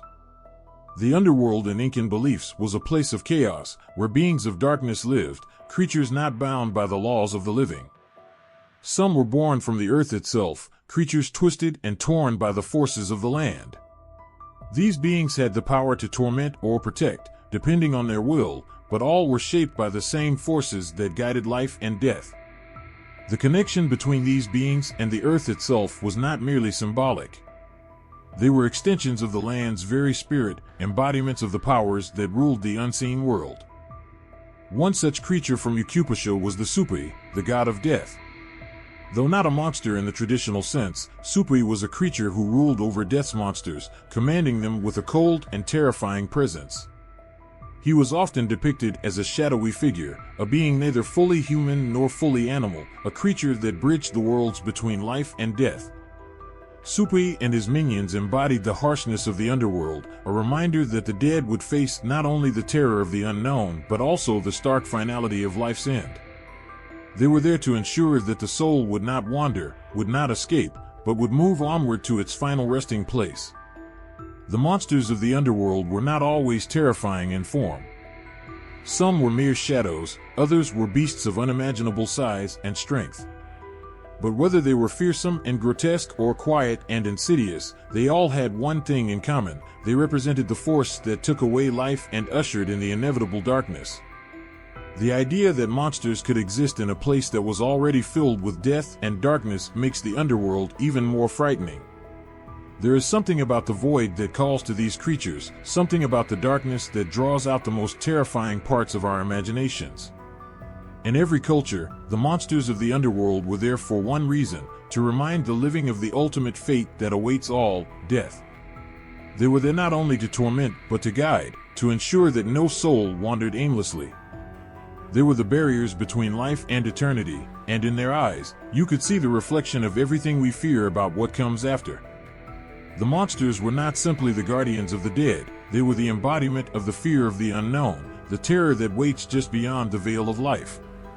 Across the ancient cultures, the symbolism of monsters in the underworld touches on a deep and universal truth. The underworld is not simply a place where souls go to rest, it is a place of transformation. It is the final proving ground where death's true nature is revealed. These monsters do not exist just to terrify, though their presence can bring great fear. They exist because death itself is a powerful force that cannot be ignored, and those who pass through the underworld must come to terms with this force in all its forms. The monsters are the shadowy manifestations of the mind's darkest fears, fears that arise from the knowledge that we are mortal, that our time here is limited, and that one day, we must face the unknown. To step into the world of the dead is to confront the deep, unspoken fear that lies within every heart, the fear of what happens when the world we know ends, when life is no longer within our grasp. The monsters of the underworld show us that there is no escape from this journey, no way to turn back once we begin. The path is dark, the trials are harsh, but the monsters are waiting, not as punishers, but as protectors, ensuring that the soul follows its rightful path. In the end, the monsters of the underworld do not simply mark the end of life. They mark the beginning of something else. Something unknown. And that is what makes them so terrifying. Because they are not just creatures of death, but creatures of transformation, guiding the soul toward its ultimate fate, whatever that may be. The air grows thick with fear as the shadow of the monster looms closer, its eyes burning with the kind of rage that makes your heart race. In the distance, you hear the faint sound of a child's laughter, carefree and innocent, but you know something darker is waiting. It is the kind of fear that lingers long after the story ends, one that you can feel creeping into your bones. But these monsters, terrifying and grotesque, serve a deeper purpose than just to frighten. They carry with them lessons, ancient and timeless, warnings that echo through generations. When you hear the sound of that terrible creature's steps, you are meant to pause, reflect, and reconsider the choices that led you to this point. Across cultures, the stories of monsters have always been more than just tales of beasts that hide in dark corners or lurk beneath the earth. They are not only designed to send shivers down the spine, but to show us the consequences of our actions. Greed, laziness, disobedience, pride, these are the vices that summon these monsters into existence, and their arrival is a reminder that every choice we make carries weight. In these stories, monsters are not simply figures of horror, but cautionary tales. The monsters are punishment and the consequence, but they are also the warning sign, the flashing red light that says, stop. Reflect. Change before it's too late. Take, for instance, the tale of a greedy man whose insatiable hunger for wealth leads him deep into the heart of the jungle, where a monstrous creature guards a treasure trove. He disregards every sign to turn back, every warning from the wise elders who know the legend. His obsession with gold blinds him to everything else, the love of family, the peace of contentment, the simple joy of life. When the creature finally catches him, it is not just because he was in the wrong place at the wrong time. It is because he failed to see the true cost of his greed. The monster teaches him, too late, that greed devours more than just possessions. It swallows the soul. This tale, like so many others, speaks to the timeless warning against putting material wealth above everything else. Monsters of greed lurk everywhere in folklore, and their lessons endure, echoing through the ages. The terrifying creatures we fear are often manifestations of the worst aspects of ourselves, magnified. They remind us that when we lose sight of what truly matters, family, community, love, we are no longer fully human. The monsters, in this sense, are both consequence and reflection, a reflection of our weaknesses and a consequence of our failure to live in balance with the world around us. Then there is the tale of the lazy child, who refuses to do any work, who runs away from his responsibilities and avoids the hard tasks that life demands. At first, it seems harmless enough. He believes he can escape the duties of the world with ease, but the land around him grows dark, and the world itself seems to bend and twist in response to his neglect. The monster that finds him is not a creature of flesh and bone, but one of shadows and whispers. It speaks to the child of missed opportunities, of days wasted, of a future that will never be realized because of his refusal to act. The monster's scream cuts through the silence, a piercing reminder of what happens when you refuse to engage with life, when you choose to ignore the path laid out before you. This lesson, one of hard work and responsibility, resonates deeply. The monster is not simply a creature that punishes laziness, it is a reflection of how our own inaction can shape our future. It tells us that, like the child who hides from his duties, we too are at risk of letting life pass us by if we refuse to act. In this story, the monster is the embodiment of lost time and opportunities, silent, lurking in the background, waiting for us to recognize the danger of neglecting our obligations. But not all monsters are born of greed or laziness. Some emerge from disobedience, when a child ignores the teachings of their elders, when someone disregards the rules and customs that have been passed down through generations. There is a story of a young boy who, despite repeated warnings, strays too far from the village and wanders into forbidden places. There, in the dense forest, he encounters a creature whose very presence challenges the very order of things. It is a monstrous being, powerful and unstoppable, and it punishes the boy not for the mere act of disobedience, but for the chaos that comes when rules are broken and the balance of life is disturbed. The message is clear: the rules of the world are not arbitrary. They are woven into the fabric of existence itself. The monsters that appear in these stories are not just punishments, they are the natural result of ignoring the deeper truths that guide life. The creature that punishes disobedience is not a malicious force, but a necessary one. It restores balance by teaching us that there are consequences for our actions. In the end, we see that the monster was not the true villain in the story. The real villain was the boy's disregard for the wisdom of those who came before him. There are many other creatures, too, each with their own lesson. The monster of pride, the one that feeds on arrogance and vanity, shows how self-importance can isolate us from others and cause our own undoing. The creature of anger, wild and untamed, teaches that unchecked rage leads only to destruction. These monsters, like mirrors, hold up a reflection of our darker qualities and force us to confront them. They ask us, again and again, to look within and examine what we are becoming.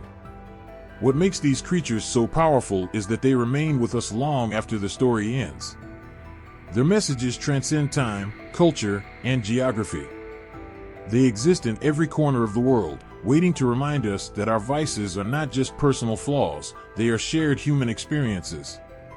And the monsters, in their terrifying forms, show us the consequences of allowing those vices to grow unchecked. These ancient stories of monsters, terrifying as they may be, carry with them a message that is as relevant today as it was centuries ago. In our fast-paced, modern world, the lessons of greed, laziness, disobedience, and pride are as important as ever. We are still surrounded by the monsters of our own making, our unchecked desires, our selfishness, our lack of discipline. And though the creatures of folklore may not appear in the flesh, their lessons continue to haunt us, urging us to change before we too become the monster. In the glow of a movie theater screen, the creatures of the past come to life once more. But as the music swells and the camera pans over the darkened landscape, something shifts. These monsters, once terrifying forces of nature, lessons wrapped in fangs and claws, are now dressed in the glitzy appeal of modern-day entertainment. The monster that once stalked the woods, embodying greed or pride, now prowls through the CGI-rendered forests of our imagination, more fantastical than ever. But what happened? How did the stories that once kept us awake at night, wide-eyed with fear, become something to thrill and entertain us instead? In the modern world, monsters have become more than just the warnings of old. They have evolved, adapted to the changing times, and found new lives in films, video games, and TV shows. The creature that once haunted the forests of the Amazon or stood guard over the treasures of a hidden temple is now reimagined, distorted into something that can be both thrilling and terrifying in a world of technology, special effects, and instant entertainment. Yet, while these depictions may seem far removed from their original meanings, they still carry with them a powerful resonance, a faint echo of their origins. Take the vampire, once a dark figure of the night, feared for its ability to seduce, then drain the life from its victims. Now, on the silver screen, it is often portrayed as a tragic anti-hero, lost, misunderstood, caught between two worlds. But beneath the brooding looks and romantic angst, the vampire still carries the same lesson as it did centuries ago. In the story of the vampire, the consequences of unchecked desire, of giving in to one's darkest impulses, are ever present. The monster may no longer be the pure evil of the past, but its origins remind us of the danger of excess, of giving in to the animalistic side that lurks within us all. Then there's the werewolf, that once feared creature of the night that prowled the edges of society, embodying the uncontrollable forces of nature. Today, werewolves are more complex, more human, and yet, when the full moon rises, they are transformed into something monstrous, unable to control the beast inside. The werewolf's rage, its thirst for violence, becomes a metaphor for the struggle within us all, the duality of human nature, the constant battle between our civilized selves and the untamed, primal force we can't quite suppress. These modern adaptations still carry the original fear, the belief that the monster is always just beneath the surface, waiting to break free, to escape the bonds of self-control. And yet, there is something darker at play here as well. The further these monsters evolve, the more they become distant from the lessons they once taught. The original meanings, once so deeply tied to morality, are often lost in the spectacle of the chase. What was once a dire warning becomes an action-packed sequence, where the creature is the antagonist of the hour, caught, captured, or defeated in a climactic battle that offers little more than a momentary thrill. In the world of modern pop culture, the monsters are no longer the harbingers of doom and moral retribution. They are the main event.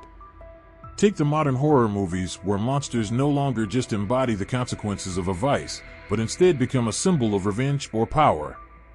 They are distorted, turned into reflections of the darker side of humanity in a way that's less about teaching a lesson and more about evoking fear. The villainous monster is no longer a force of nature but a tragic figure, and with it comes a shift in how we see these creatures. We no longer look at them with the fear that their original form commanded. Instead, we find ourselves sympathizing with them, questioning if they are really the true villains at all. This new narrative is captivating but also unsettling, for it distorts the lessons of the original stories and leaves us questioning what happens when the monster becomes the hero. In video games, the evolution of the monster is even more pronounced. Players face off against creatures that were once feared by entire civilizations, but now they are enemies to be defeated, challenges to overcome. In some games, players might even take on the role of the monster itself. No longer are these monsters external forces of destruction, they are part of the narrative that we control, manipulated for our own entertainment. What once was a story meant to scare us into morality becomes a tool for personal empowerment. The line between monster and hero blurs even further, and with it, the very lessons these creatures were meant to teach us begin to fade away. There is also something unsettling in the way monsters have been twisted to reflect societal fears of the modern world. Today's monsters are no longer just symbolic of personal vices, they also represent our anxieties about the future, about technology, and about the unknown. We have aliens, machines, and even genetically engineered beasts threatening our way of life. The horror that once emerged from the earth, from the natural world, now emerges from the depths of our own creation. These creatures reflect a world that is more artificial, more detached from the raw fears that once gave birth to them. But despite these changes, something about these monsters still clings to their origins. The stories we tell today still carry the seed of those ancient lessons. When we watch the terrifying transformation of a human into a werewolf, we are still reminded that our darker instincts can be uncontrollable, that we are never truly free of the animal inside us. When we see the vampire, lost in the agony of its immortality, we recall the dangers of indulgence, of living in excess, and of being consumed by our own desires. Even in their modern, glamorized forms, these creatures remind us of the balance we must maintain between humanity and nature, between self-control and self-destruction. The monsters that walk the streets of our cities today are not the same as the ones who haunted ancient villages. But as the world changes, so too does our understanding of these creatures. They no longer just serve as warnings or moral guides, they are reflections of our fears, our struggles, and our desires. The monsters we fear are no longer just things to defeat. They are stories to tell, to reflect upon, and, in some ways, to become. In the end, they are not just creatures of the past, they are creatures of the present, monsters of the modern world, forever adapting to our shifting realities. The night is thick with mist, and the jungle pulses with a rhythm of its own, silent, deep, alive. In the distance, there's the sound of a rustling, a crackling of leaves, and the faint echo of someone, moving through the trees. The air is heavy, charged with stories passed down through generations. The monsters of old, whispered about by those who live and breathe in the heart of the Americas, still haunt the land, their presence lingering in the shadows. They are not just stories. They are the very essence of the world's fears, dreams, and values, each one a reflection of the people who have shaped them. In the beating heart of Central and South America, where the forests hum with secrets and the mountains stand as eternal sentinels, the ancient monsters are more than mere folklore. They are a mirror to the soul of the land, reflecting the struggles and hopes of the people who once walked this earth. These creatures, terrifying and mysterious, serve as more than just warnings to the reckless. They are part of the very foundation of life itself, holding the wisdom of ancestors who understood that the natural world is as much about balance as it is about survival. Each monster tells a story, not just of fear, but of the fears that shaped a people's worldview. The beasts of the jungles, the dark gods of the underworld, the shape-shifting spirits, all of these creatures are born from the deep understanding that humanity and nature are intertwined. The ancient world didn't see the earth as something to conquer, but something to respect, to understand. The monsters were not merely enemies, they were teachers. The dark figures that lurked in the depths of the forest were not there to harm, but to guide those brave enough to listen. To walk into the jungle without understanding its balance was to invite chaos. And so, the monsters were born. They were symbols of what could happen if the world's balance was upset, of the wrath that would fall upon those who dared to disrespect nature's order. The La Llorona, the spirit who weeps for her lost children, speaks to the eternal connection between mothers and their children, between the living and the dead. The fear of El Cadejo, both the protector and tormentor, reveals the dual nature of good and evil, and the choices each individual must make. These stories, passed down through generations, have served as moral compasses, guiding the youth of the Americas in ways no law could. They taught humility, respect, and above all, the importance of knowing one's place in the grand tapestry of life. As the world changes, these creatures, these ancient forces of nature, remain. They are not just relics of the past, they are reminders that the world is still wild, still untamed. To preserve these myths is to preserve a worldview that has been shaped by the land itself. The act of telling these stories, of whispering them into the ears of the young, is an act of defiance against the erasure of culture and history. In a world that moves faster and faster, where technology encroaches upon the wild, the stories of these monsters stand as a quiet rebellion. They remind us that we must not forget the land that cradles us, the land that gives us life. But it is not just about preservation for the sake of tradition. These creatures still carry the wisdom of the past, lessons that are timeless and relevant even today. In an age where greed, laziness, and disobedience are still rampant, where the earth is ravaged by those who care only for their own gain, the lessons of these monsters are needed more than ever. When greed consumes the soul, when the environment is treated as something to be used and discarded, the spirits of the jungle are there, waiting. Their eyes are watching. The warning is as clear as it was when the first stories were told: there is a cost for everything. The monsters will rise, not as saviors, but as the consequences of human folly. The legend of the Akiruna, the water spirits who both nurture and destroy, mirrors the delicate relationship we have with the environment. The anaconda, the king of the jungle, is a reminder of nature's overwhelming power and the dangers of underestimating what we do not fully understand. The mapinguari, with its haunting scream, stands as a symbol of the wildness of the jungle, a wildness that cannot be tamed by human hands.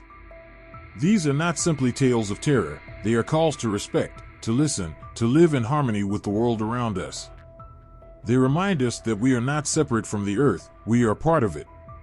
And when we forget that, when we begin to believe we are above the natural world, that is when the monsters rise.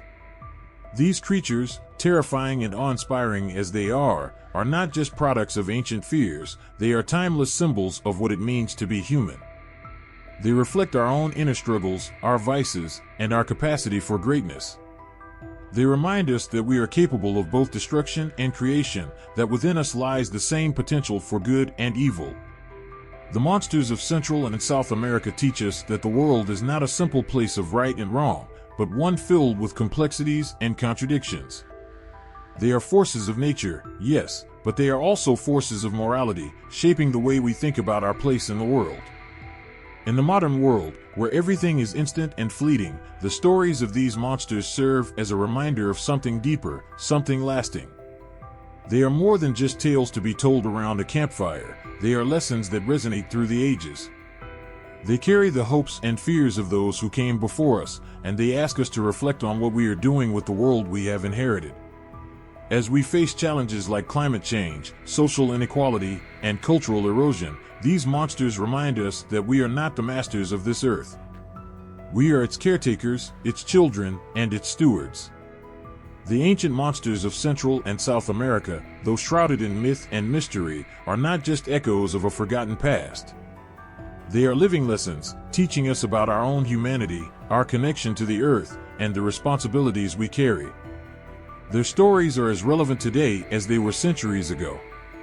They are the silent guardians of our collective memory, reminding us that we must never forget where we come from and always be aware of where we are going. In the end, the monsters are not here to frighten us. They are here to wake us up, to make us remember, and to teach us the lessons we need to learn before it is too late.